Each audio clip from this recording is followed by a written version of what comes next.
Sebelum melanjutkan, jangan lupa subscribe dulu, terima kasih. Bab 364 Ayo kejar kakekmu.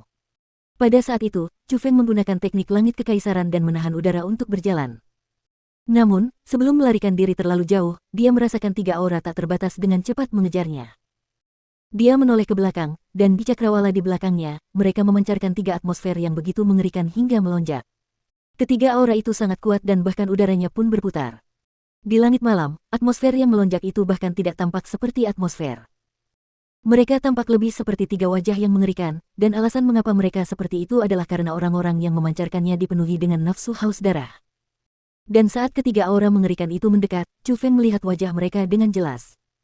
Mereka adalah Song Qingfeng, Bai Yunfei, dan Liu Xiaoyao. Song Qingfeng, Bai Yunfei, Liu Xiaoyao. Apakah kalian bertiga bukan kaki anjing Liu Zizun? Dia tidak mengejarku, jadi mengapa kalian semua datang? Chu Feng menoleh dan mengutuk. Anak nakal sialan. Teruslah mengumpat. Mengumpat lebih keras. Sebentar lagi, kau akan tahu akibat dari mengumpat kami.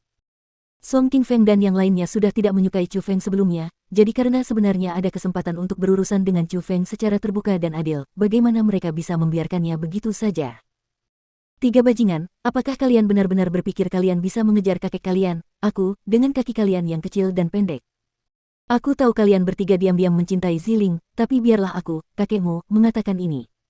Cepat atau lambat, Ziling akan menjadi milikku. Kalian bertiga seharusnya tidak berpikir untuk mendapatkannya. Ayo, kejar. Terus kejar. Ayo kejar kakekmu. Jika hari ini, kalian mampu mengejarku, aku akan mengatakan bahwa kalian semua hebat. Jika kalian tidak mampu mengejarku, pergilah dan sesali. Tidak hanya kalian bertiga, kekuatan di belakang kalian juga akan membayar harga atas tindakan hari ini. Tunggu aku, kakekmu, untuk pergi ke sekolah Dewa Api, sekte putih tersembunyi, dan lembah bebas dan tak terkekang untuk berkunjung. Setelah mengucapkan kata-kata itu, kekuatan mendalam di dalam tubuhnya tiba-tiba mulai berubah, dan tak lama kemudian, sejumlah besar gas berwarna biru mulai keluar dari tubuhnya dan berubah wujud menjadi seekor naga biru saat mengembun di bawah Chu Feng. Bocah, omonganmu cukup panjang. Sekarang, aku akan datang untuk merobek mulutmu. Song Qingfeng benar-benar tidak dapat menahannya lagi. Langkahnya berubah dan kecepatannya langsung meningkat secara signifikan. Dia menggunakan keterampilan bela diri tubuh yang khusus. Pada saat yang sama, Bai Yunfei dan Liu Xiaoyao juga menunjukkan keterampilan bela diri tubuh yang mereka kuasai saat mereka dengan cepat memaksa maju ke arah Chu Feng. 3 sampah. Kau seharusnya malu berada di alam surga. Kau bahkan tidak bisa menangkap kakekmu di sini yang hanya berada di alam mendalam tingkat 3. Kalian semua benar-benar menyia-nyiakan waktu bertahun-tahun dalam kultivasi bela diri dan membuang sumber daya yang tak terhitung jumlahnya. Lihatlah kalian semua. Kalian sudah mendekati usia 30 tahun, tetapi kalian bahkan tidak bisa menangkap seorang anak yang bahkan belum dewasa. Apakah kalian menjalani hidup seperti anjing? Terserahlah, aku, kakekmu, sedang terburu-buru dan tidak punya waktu untuk bermain denganmu. Kau bisa berjalan-jalan pelan-pelan. Alam surga. Sungguh sayang alam ini harus disematkan pada tubuhmu.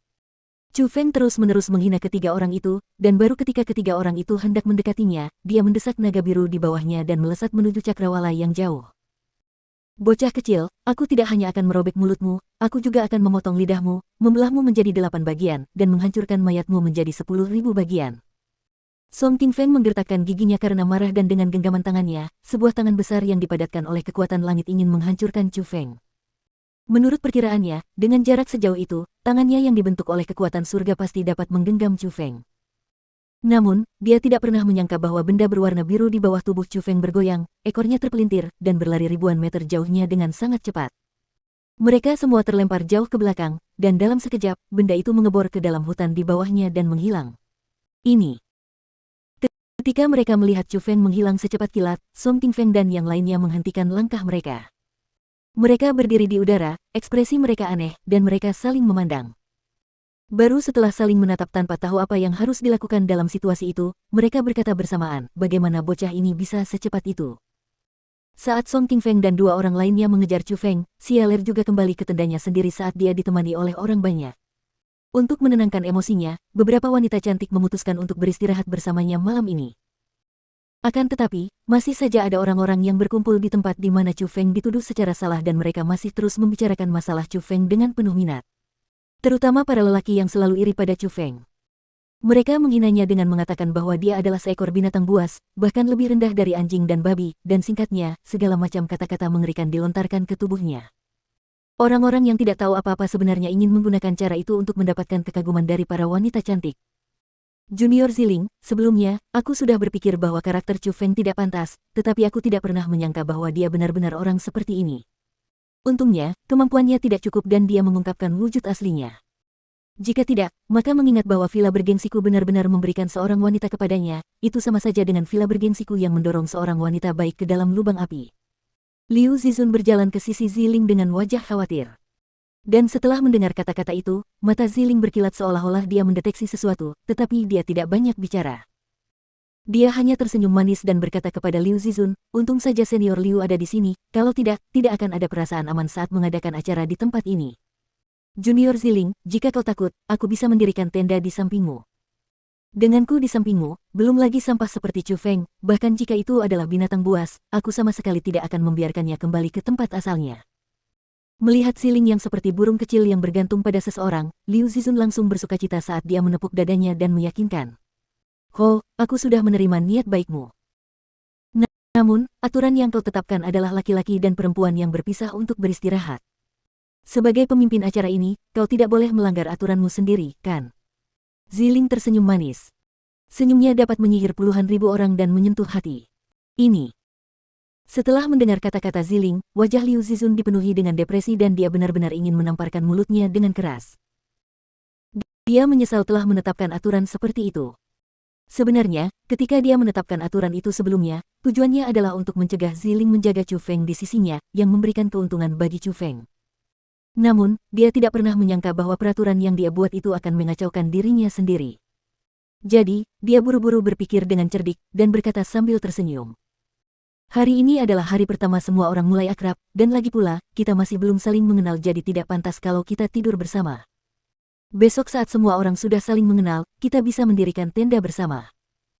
Lagi pula, jika ada situasi yang tiba-tiba, akan lebih mudah untuk mengatasinya jika semua orang berkumpul lebih dekat satu sama lain. Kami semua akan mendengarkan rencanamu.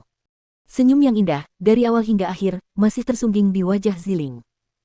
Dia tampak sangat imut, dan segera setelah itu dia juga berkata, Senior Liu, aku merasa sedikit mengantuk jadi aku akan kembali dan beristirahat dulu.